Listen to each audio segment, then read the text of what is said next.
So how about a new house, like brand new, like you got to pick out the floors and the tile and the appliances and the landscaping? That's pretty attractive to a lot of people. In fact, contrary to what the news might be telling you, not everybody is moving out of California. In fact, we have a housing shortage here, and about 40,000 new homes are going to be built in Sonoma County in the next 6 to 10 years. And I'm going to talk a little bit about it here. I'm going to share with you my map, and we're going to cruise around Sonoma County and talk about the building going on, who's building them, where they're being built, and I'm just going to tell you as much as I know about the new building going on here in Sonoma County. And I'm going to leave you with a tip at the end of the video, something you'll really want to know if you're going to buy a new home. So let's start looking at brand new homes.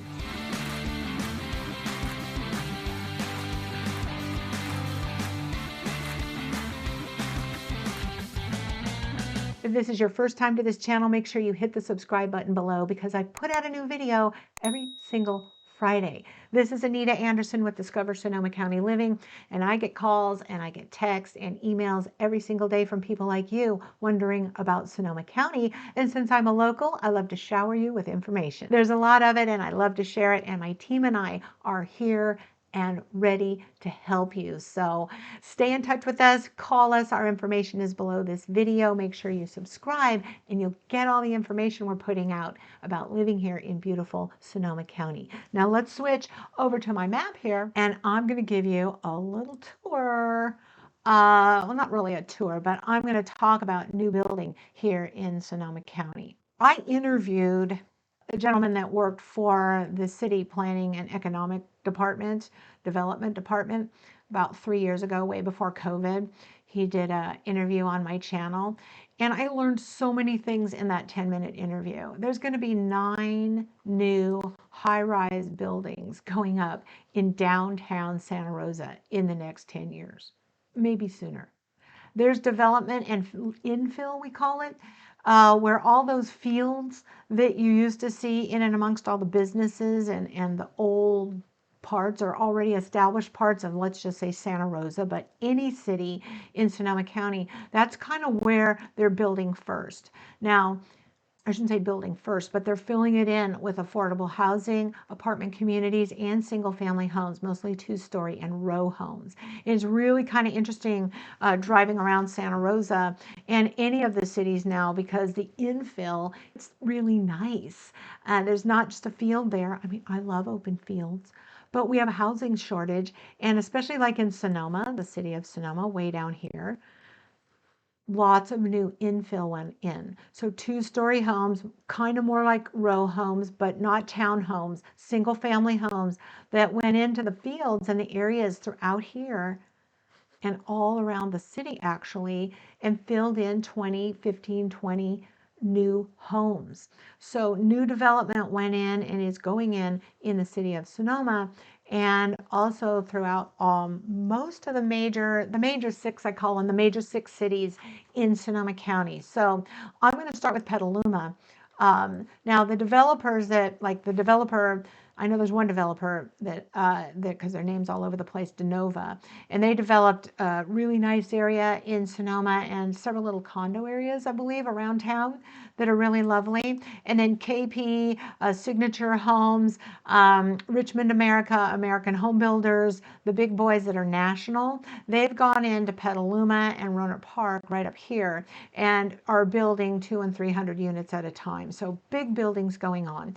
And what really instigated this all was the 2017 fires that were up here. They came over from Napa, and they took out a northern neighborhood of $1 million homes, 3,000 of them to be exact, in Santa Rosa, jumped the freeway, came over here, wreaked all kinds of havoc on Sonoma County. 2 years later, lightning caused fires, burned down Kenwood and Glen Ellen and this whole area.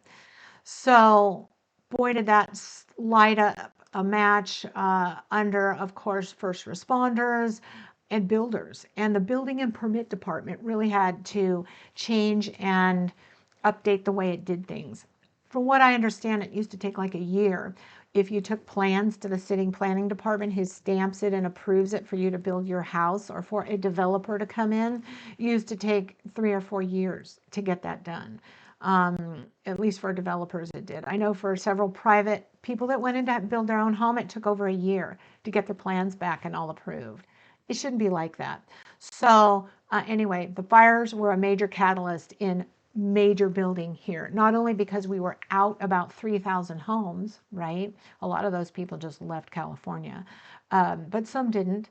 But at the same time, we have a major housing shortage. So the stamping in the planning department went crazy, new codes and ordinances and all kinds of things happened that are good. And so the building is really going on.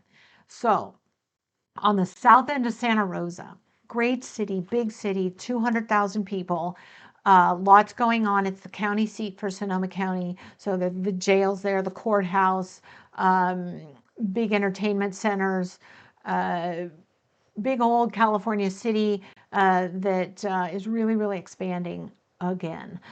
In 2008, the development stopped right here. It was moving west, and now it's kind of moving southwest. So along with the infill going on all throughout Santa Rosa, big development is going on down Stony Point Road. Over in this section were row homes that went in. So they're 2 stories, 2-car garages, 2,000 square feet in the $600,000 mark. Oh my God, not in Sonoma County. Yes, that happened. Down here on Sebastopol Road, more row homes in the $500,000 to $600,000 range. Fantastic. They sold out right away, actually. But big new single-family homes are going in the southern area. And way up here in the northeast section, this is the area that caught fire up here, but more buildings going on all up here. And into Windsor. Windsor always has a little bit of development going on as well. So it's easy to say just like there's development going on everywhere because 40,000 homes are going to go up in this county. This county is 1,000,000 acres. Is that possible? I hope I read that right. Anyway, there's a lot of land in this county, and now after suffering through the fires and all that, and I have a whole video on wildfires and how first responders and planning for those things has massively improved in this county. So watch that video, look in my playlist and find that. And while you're at it, subscribe to this video because I'm putting out videos on everything you're going to care about when you move in. So anyway, lots of development going on, always custom homes and some development in the northeast section. And I don't know if new homes going on all of the southwest area, like in here, is 10, 20-year-old homes. They're newer. But the brand spanking that you can, help customize yourself, all down through here. Rohnert Park. Rohnert Park is one big fat development. Cotati is a little town south of it. If you're not a local, you'd think it was still Rohnert Park, but it's not. But all this area, brand new homes. Several new homes going up out in here. Not a lot of infill going on in Rohnert Park because Rohnert Park, Mr. Rohnert, who used to be a seed farmer, started selling off his parcels in the 60s, 70s, 80s. And Rohnert Park grew from the south to the north. So this is the A section. All the street names in that section start with an A. B section start with B's. C's, D's, all the way up to the new university district up here, which is K's and I's and J's or something like that. Maybe they're G's. Let's look. It's the G section. Anyway, that's the way north part. And the university district is actually out here. It's not really coming up on the map. That's weird. But that's like K's and L's, okay? So it's easy to figure out Rohnert Park, and there's just super huge development going up as Rohnert Park moves eastward. This is Petaluma Hill Road. It used to be kind of the 101 of Sonoma County, but it's heavily traveled now. Nice, I'll call it a country road for all intents and purposes, but it's a well-traveled road now because people can leave their new developed house, their new house here it is, the new university district, and take Petaluma Hill Road to Petaluma. These are the hills up here. This is massive equine country. This is the city of Pengrove out here, and lots of horses. Beautiful country, lovely. You'll love being near it and around it. It's really, really nice. Rohnert Park is a university city, so Sonoma State University is right here. The junior college for the county is in Santa Rosa, just so you'll know what you'd be close to. And this is just where all the big building going on. KB, Signature, Richmond, America, they've really tackled this area, and that's where that big development is going in. Not so much out here on the west side of Rohnert Park. But down here in the south side, new homes. Cute place to live too. Petaluma. So gosh, I was just shooting videos over here on the river in this district down here called the McNear District. And I was standing in this area right here looking over, and this whole riverfront area, which I did a video on, cute, nice homes, done by Prairie Homes, it looks like. It's right on the map, but the riverfront homes, really cute, nice area. A whole area of Petaluma. Talk about massive infill. I mean, this is a little close to the freeway, have to say, but it's amazingly quiet down here. And there's a great wall right here that kind of protects you from the freeway noise. But it's super convenient. I mean, if you're going to San Francisco 3 or 5 times a month, because say you work for Google or Salesforce or Twitter or something, and you don't want to live in the city anymore, you get to work at home, you're home, and you want to live in Petaluma, can't get any more convenient than right there. There is a lot of infill, a little bit of infill going on in Petaluma too. Not much you can do on the west side, but maybe on the outskirts there's a little development going on. But most of the new homes are up in the north area and on the east side of Petaluma. But that's the big one down there, whoops, right there on the river. And it's kind of fun to watch all this new stuff going on. Lots of new apartments and things going up along the freeway and around here. There is new stuff going in all over Sonoma County from one end to the other. Remember, 40,000 new homes. So somebody's moving into California. And there's lots of employment here, lots of business, lots of work, and of course, the best weather. And it's California, so not everybody's leaving. I wanted to talk to you a little bit about buying a house and buying a new one. So there you are, you fall in love with a house, you've been through all the models, and you want to sit down and put a down payment on a new home. Well, the exciting part about owning a new home is if you get in on it before the sticks go up and the whole thing is getting finished, you get to pick out everything. You'll actually go to one of their studios, which is not usually where the models are, and you will pick out your floors, your appliances, and every detail of the house. The average person does $30,000 to $40,000 worth of upgrades.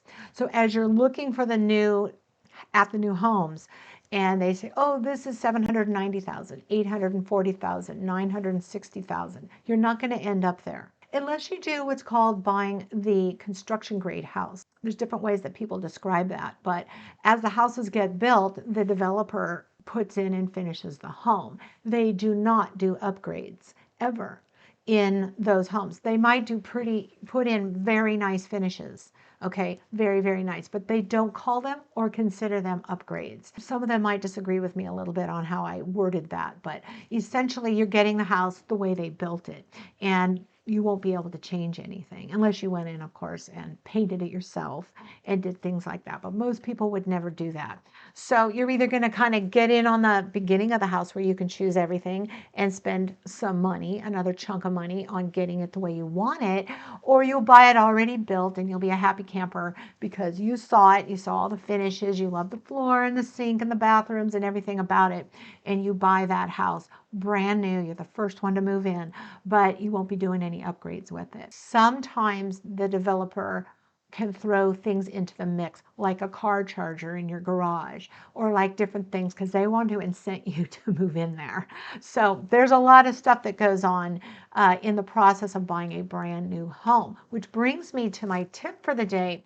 You might want to think about working with a realtor while you're buying a new home. Now, most people don't think about that because they go through the models, Maybe they go through the models for the third time and they're ready to put their 5 or 8 grand down as a hold payment, initial payment on this new house. And then they work directly with the developer through the process of building. Okay. Now, especially if you're working through the building process, because if you're moving into a house that's already built, you really don't need a realtor, although it's a good idea to do so. And this is how that works. If a realtor shows you a new build property, they'll register there in the lobby, right, before you go into the models. And they'll register your name and their name, and they'll be connected to you.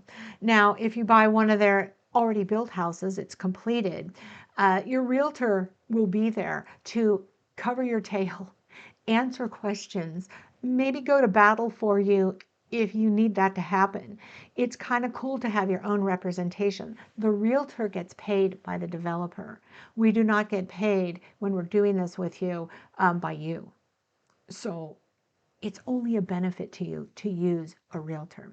We get paid 5, 7, 8 grand out of these deals for new homes. It's not the top commission that realtors get, but we do get paid for the process of actually just showing up there and not even helping you. If I introduce you in the lobby and you end up buying a house there and I'm never seen again, I still get paid. Okay. So of course realtors love that, but I always let people know that if I'm representing you and we go in there, I'm representing you till the end, especially if you're winding through the process of that house going up from the ground up and you need to make decisions or you don't understand things. You need someone to call at 10 o'clock at night, like you want to think about things that have to do with the contract or the decisions you have to make. So a realtor can be there to help you buy a new home. And additionally, the additional little tip is we can direct you to the best lenders that will be on your side, because that developer has their own lenders and their own financing, and they're going to push you and they're going to bear down and say, no, you can't use any other lender. But legally, you can use any lender you want to buy a new home. Not all lenders do new home construction. So you do have to know that when you go in. But I work with lenders that will help you buy a new house. And they're smart about how we go about financing it. And there won't be a bunch of extra ridiculous fees and things that sometimes developers add on, tack on. I mean, that's how they make money, right? So if you have representation on your side from a realtor and their favorite lender, you might come out ahead in the end. In fact, I would venture to say you would. At least you'd have some protection and people to have conversation with you and guiding you through a complicated process. So look for representation if you're going to go out and buy a new house, and think about a local lender and not the developer's financing. That's my tip. Hey, look, if you're going to move into Sonoma County and you need people to help you out, the only way I can help you out is if you call me, text me, email me. And you can do it many months in advance. So this doesn't need to happen tomorrow or in 2 weeks. You don't even need to be moving in the next year, but you know you're going to do it. You got a job that's maybe going to happen in 6 months, 3 months, and you're making a slow transition. It's really great to get going on your money and your planning way, way ahead of time. And because I'm local, I can really give you great insight into the best cities and the best neighborhoods for you to make a soft landing. So that's my job as a realtor, is to help you wind through the process. And my team and I are ready to help you out. So check out the Show More section down below here. That's where all my contact information is, as well as on the screen right now. And there's a little V, I think, if you're on your phone. It's right down there. That's the Show More section as well. So get a hold of us. We're here to chat, talk, and head you down the great process of buying a brand new home. And we look forward to it, and we hope to hear from you. And the next video is coming up right there.